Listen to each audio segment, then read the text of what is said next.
Good day and welcome. I'm your host, Jules AK, and I'm delighted to have you join us today for this show, Giant Strides, powered by the Niger Delta Power Holding Company Limited. Today, we'll be having a discussion with Engineer Abdullahi Kaseem. He is the Executive Director for the Generation Directorate for the Niger Delta Power Holding Company, and he will share with us today on the progress made so far in the power sector. So without further ado, let's dive straight into the conversation.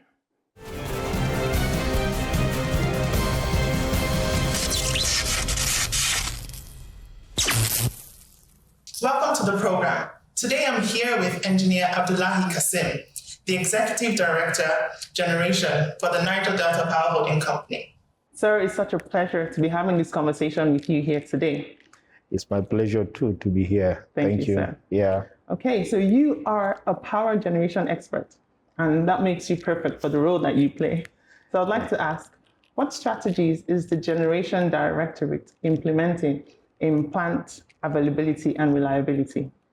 Well, the Niger Delta Power Holding Company basically is a generation company, and also the Generation Directorate serves as the heart of the company. So we, because of that, it's very important always to have strategies on how to improve on availability and reliability of our units. So for the year 2025, we have a lot of KPIs which we are working on, trying to improve our current available generation capacity. Today we have like 2,000 megawatts mechanically available. We're working on improving on that to get it to somewhere around 2,500 before the end of the year. And the strategies we have is ensuring uptime, maintenance activities, and also improving on our supply chain for spare parts, and also training of our staff to ensure that the machines are working optimally. So these are some of the key strategies that we have, and we are working on that. Okay. That's great, sir. And these machineries are the power plants, of course. Yeah, of course. Yeah, NDPHC has about 10 power plants. Yeah. 7 are connected to the grid, supplying energy to Nigerians. And these power plants are the heart of the value chain for the power supply in Nigeria. So very critical for the power sector. Okay, so what plans do you have, does the Directorate have in either expanding on the existing power plants or developing new ones? Yeah, so out of the 10 power plants, about 3 of them are still under construction. And this, once we complete these 3 power plants, we'll be looking at additional 1,000 megawatts to make the total available or total capacity of NDPHC around 5,000 megawatts. So these are ongoing projects at different stages of completion.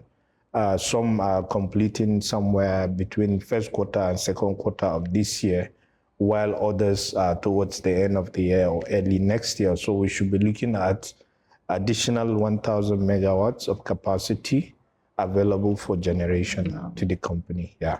That's great. That's a great development. Yeah. Okay, I want to talk about renewable energy. Yeah. So what role does the Directorate see renewable energy sources playing in Nigeria's future energy mix? Yeah, so in there's this Vision 2030, which is working towards achieving 30 gigawatts of energy, and with about 30% of that coming from renewable energy. Okay. And NDPHC is fully key into that vision. We've been working on developing about 1 gigawatt of solar, grid connected. We have been working on some mini grids and some solar home systems. So, the renewable energy market in Nigeria is evolving. Yeah. And a lot of participants, a lot of players in the sector are keen into this renewable energy space. And NDPHC is not left behind. So we're working with Sun Africa to develop about 960 megawatts of solar, which will be grid connected in different locations across the country. We are working on a lot of mini grids developments. And also we have, of course, ongoing deployment of about 100,000 units of solar home systems to the unserved and underserved communities in Nigeria. So all these things are part of our contribution to the energy mix in Nigeria. That's great. I'd say that is very futuristic. Means you're really proactive in your approach. Yeah. We've been on this, we've been on that since before, I think 2020. We have been on this development. You know, NDPHC, basically, all the power plants, we have about 90% of them thermal, just about maybe less than 10% that are on combined cycle, which is a mix of the thermal and the steam turbine. So because of that, we also took part in the expansion. And also one of the key areas we are looking at is the renewable energy space. That's great. Yeah. Okay, I also want to know what measures the Directorate is taking to ensure stable and reliable gas supply for your power plant. Yeah, the gas supply in the value chain of power is very challenging, more especially because of the fact that about 80% of the generation capacity of Nigeria is coming from thermal. And like I said, our own story is, since we have more than almost 90% of our power plants are operating with natural gas. So the gas availability has been a challenge and an issue, but we have been working with a lot of gas suppliers. We've been working on different payments arrangements to be able to get constant supply of gas. In some of the power plants, we have firm supply agreements for the gas, but in some other side of the power plants, we have an interruptible arrangement, which means you have to put money on the table to be able to get the supply of gas. But the sector generally has a lot of issues of liquidity challenges, which we are also affected by that. But even with that, we're putting measures to get some ways of financing and to prepare for the gas to be able to have available gas ready for our generation plants.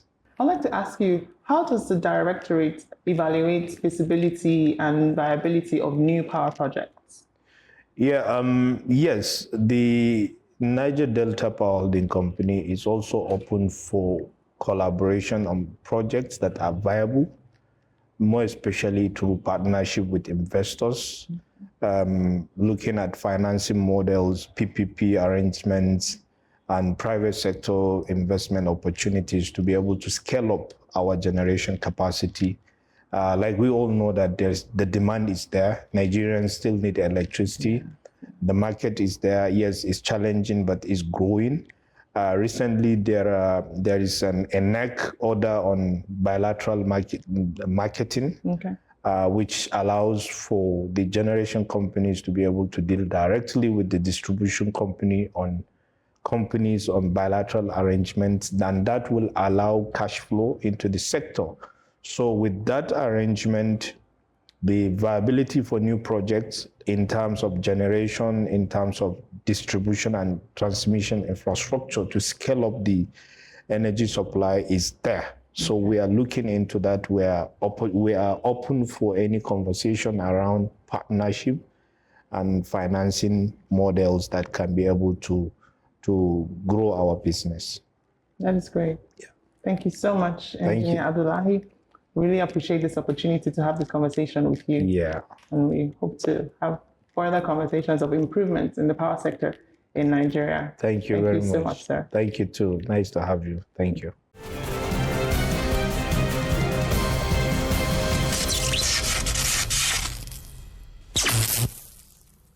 The management team, led by engineer Jennifer Adigije, paid a working visit to the Benin Generation Company in Edo State under the National Integrated Power Project, NIPPS. The visit was to inspect the power asset, which will soon come on board and will generate 230 megawatts to the national grid in its first phase, with a target to reach 451 megawatts in its final phase.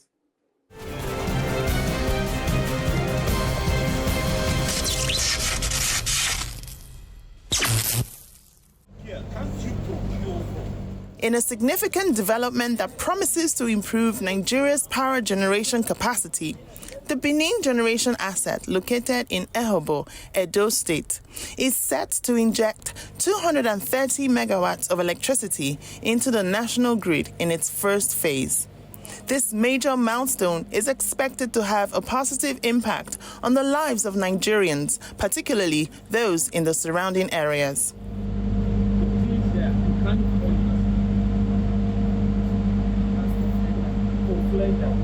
There is a flander. Yeah, well, look at the difference.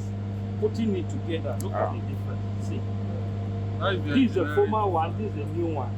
So it's big. Yes.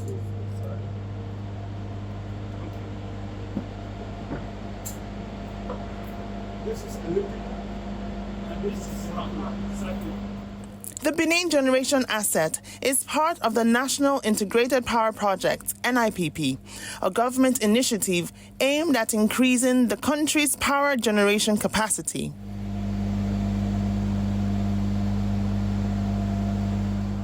With a total capacity to generate up to 451 megawatts, the plant has undergone extensive rehabilitation work to restore its operational efficiency. Now, it was flashing. Now, and this is the seismic vibration. You look at the second, and it is on the casing, on the bearing casing, the one casing. And look at the one speaking. Now, this is the proximity also. This is for bearing one, the one inside. That's, so, and this is not picking. No, it is not.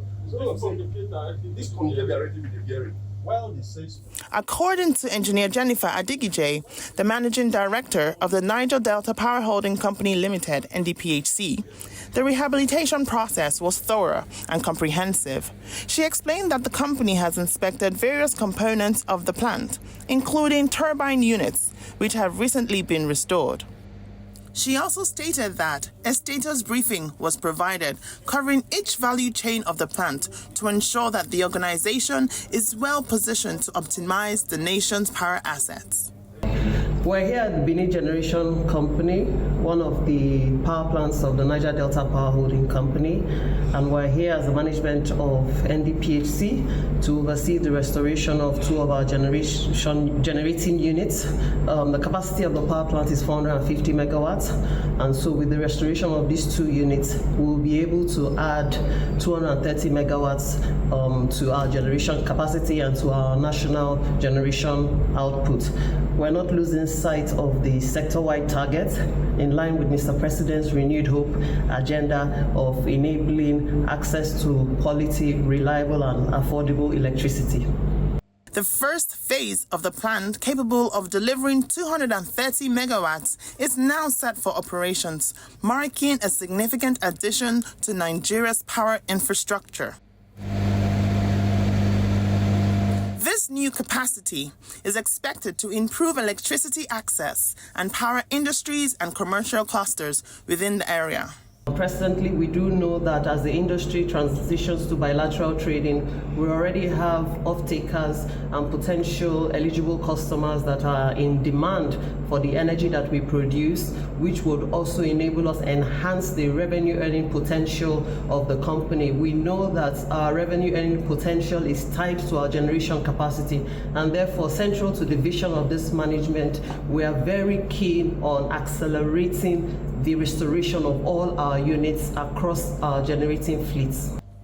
The Benin generation asset is a critical component of Nigeria's power sector recovery program, which aims to increase the country's power generation capacity and reduce the reliance on diesel generators.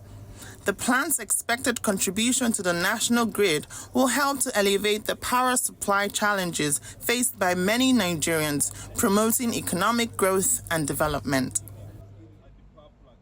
As Nigeria continues to grapple with the challenges of inadequate power supply, the Benin generation asset's addition to the national grid is a welcome development. With its expected contribution, the plant is poised to make a real difference in the lives of Nigerians, providing a reliable source of electricity to power homes, businesses, and industries.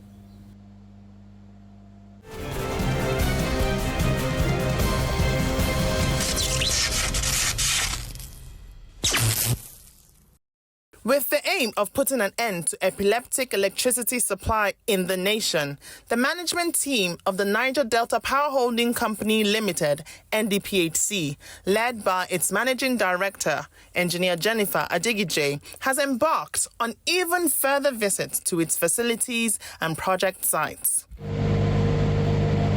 One of such visits was the physical inspection of the Gerigo Generation Company Limited, which houses the Gerigo Power Plant in Ajokuta, Kogi State. This power plant has the capacity to generate up to 435 megawatts of electricity and would hereby be a significant source of energy, feeding the nation's industries, businesses, and homes. The team held an on-the-spot assessment of the company's performance in delivering on its mandate to generate power. At a briefing between the management of the NDPHC and personnel of the Generation Power Plant, the head of the team expressed several challenges faced by the facility, which has stopped them from reaching their targeted generation capacity. He spoke further on the crisis they have experienced with hope that Siemens will soon conduct an intermediate inspection in order to get the plan running optimally. The gas turbine model is Siemens SG5 2008. Our generator is S3 of that, SGen 5 2000, 1000 amps 2000 poles, 175 MVA per unit. Our transformer is TRSM 8256, 330 kV. Also, we have a dry transformer, which it can step up and step down 50.75 to 420. Then we have our switchyard, dual purpose. We can evacuate to Guagualada or Guinea at the opposite side. We have the control system. With the control system, is what we use is T3000, but sometimes we call it CMAC IT and C7400 platform, which is being designed by Siemens. Next slide. It's a known thing. It's a gasifier turbine, open cycle. Our gas requirement, roughly 38.75 per day at a base load of 145. We can do that conveniently. And we can also do that with PFI. All units are currently available. At that particular point, yeah, they are available, but not really available. When I mean they are available, we are not running to the capacity we should, because we are trying to manage the crisis and see how soon Siemens can come in and carry out this intermediate inspection and also give us a clue of maybe we should continue or hold or something that they can do for us to even add more EOH. Yeah, the critical concerns which I've mentioned, we have mentioned it in our last meeting, so I wouldn't want to dwell in it. You're already aware of the major inspection for the gas turbine, gas supply constraint, but I have to mention about this fire suppression system. Our fire system is in here. We have Minimas and Sivani. For a very long time, we have been communicating with Minimas and Sivani, and they have been giving us quotation. And you know, the way this OEM works, when they give you a quotation that they want to come in, they say most of the system we are using and they are outdated, so they need to come with the upgraded one. So when they give us this quotation, we submit it. Once it's over 6 months, they will be, in fact, there is one sending me. But since we are not, acting fast, they will just ignore us. Even sometimes it is difficult for me to even communicate with most of these minimums and on a little issue. They will just ignore it because they will tell you, oh, engineer was 1 year ago, you didn't do anything, we sent this, nothing, So it's like we are just back to square one. But we need to take this serious because fire system in a power plant is very, very important. Your fire system must be 100% available. There must be no chances, otherwise there will be crisis. So we have to look into that seriously. I think the management, we have to look into that for us. Critical spare parts and tools. Yeah, we have been able to get some spare parts and some tools, which is also making us to work. Then we are also talking about gas purchase agreement. We need to do that so that we can always constantly be on grid, so that we have the capacity, we have the woman capacity, we have everything. But when the gas is not there, and you start looking at, but for quite some time, for more than 1 year, I think the Gerigo has always been consistent. They have been giving us gas allocation, and there's no time we will not come on grid. Though this shorting and starting, even this night, some of us we couldn't sleep throughout the night because of what happened. Because we're on house load, we have to shut down, start again. The crisis of when there is grid collapse is sometimes because you have to look at the machine to make sure that they are on the safer side. The managing director of NDPHC also took time to address the workers. With the aim of boosting staff morale, she showed immense appreciation for the dedication of the staff to the achievement of the company's goals and praised their efforts so far. She expressed confidence in their concern for the welfare of the employees, stating that new models and solutions have been developed to ensure the conversion of third-party contract staff to full-time staff of the NDPHC. We know that when our manpower are happy, our machines will be happy. Yes. So I want to let you know that we understand the issues. You don't even need to say it. We feel your pulse, we feel your pains. And this management, we're committed to changing the narrative. Top of the list is this issue of staff disparity and staff dichotomy, which I do not agree with because we are one family. Every staff, whatever your job function, whatever your role, you are valuable to us. And so we have started the process, but of course you know that it's subject to board approval. But at ESCO level, we have come up with solutions to ensure that we begin to do the necessary to migrate staff, particularly the third-party staff, to feel better served by the company and to feel a sense of belonging. So we're working on it. We're working on it. We just appeal to you to be a bit more patient with us. It's no longer an issue of if it would happen. It's now an issue of when it will happen, and it will happen soon. Her hands-on approach of conducting field inspections to all the generating power plants of the company gives hope for a gradual improvement in the power sector. Her goal is to ensure that all the NDPHC's power plants and equipments are performing optimally in order to sustain the performance of the power sector, as this is key to the growth and development of any nation. We're here as a new management of the company to do an on-the-spot assessment of their needs. We do recognize the fact that very recently our transmission grid network has been very vulnerable to disruptions, and therefore it's expedient upon us as management to come down to the field to ensure that our power plants and our equipment are working and performing optimally to render services to the transmission grid that would ensure that there's grid stability and that would ensure that we're able to sustain the performance of the power sector as a whole. As you know, we're a very hands-on management. We're engineers and we understand the issues. And at management level, we have set up a structure to ensure that we identify the gaps and we're coming up with solutions to ensure that we bridge those gaps. But for us now, what is priority is to ensure that our power plants are performing optimally and also in rendering services to the transmission network, for instance, black start services and ancillary services, spinning reserve services. We want to ensure that we're able to offer those solutions to enhance the grid stability and to build further resilience for the grid in line with Mr. President's renewed hope agenda for energy security. So far, we're satisfied. We have, I dare say we have the best manpower in the industry because we have the largest fleet in the industry, and so we have the capacity to offer the best services to ensure that there's power sector stability and energy security. As a boost to staff morale is paramount to guaranteeing better performance for any organization's bottom line. The NDPHC has pledged a commitment to empower its workers to ensure that it meets its target power contribution to the national grid.